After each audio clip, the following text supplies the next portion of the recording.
Now, China and Germany want to deepen cooperation. The message from the German Chancellor and the Chinese Premier, as Friedrich Merz has become a visit to Beijing, aimed at resetting ties. Merz saying that Germany attaches great importance on maintaining and deepening intensive economic exchanges with China, its largest trading partner last year.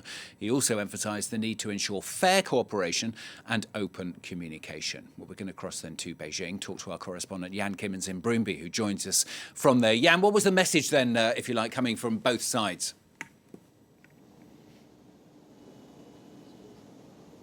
Both sides really focusing on that keyword of cooperation. The Chinese Premier Li Qiang coming out to say that it was important for both sides to safeguard multilateralism and free trade. The big theme from Berlin as well, fair cooperation, and the emphasis there is on fair. Why is that? Well, Berlin is worried about the imbalances that exist in the relationship between Berlin and Beijing. China is now Germany's biggest trading partner. It overtook the United States in 2025.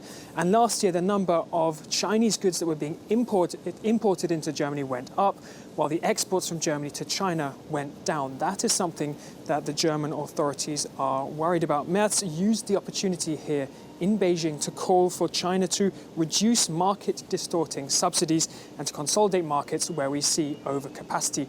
That is a reference to the worry that European leaders have about Beijing pumping money into fledgling industries that explode and then ship goods over to European markets far cheaper than European countries are able to produce them. Merz also called for the Chinese government itself to enable stronger domestic demand to increase consumption.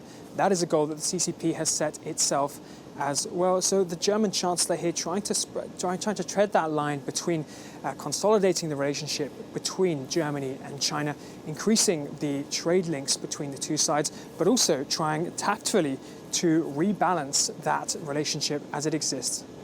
Yeah, and a series of world leaders have been in China in recent months. Donald Trump is also due there at the end of next month. I mean, it really does show, doesn't it, how the Chinese dragon is so important across the world now? Stuart, China is, of course, always an important country. It's the world's second largest economy. It is a pioneer when it comes to technology development, green energy, AI, research, etc.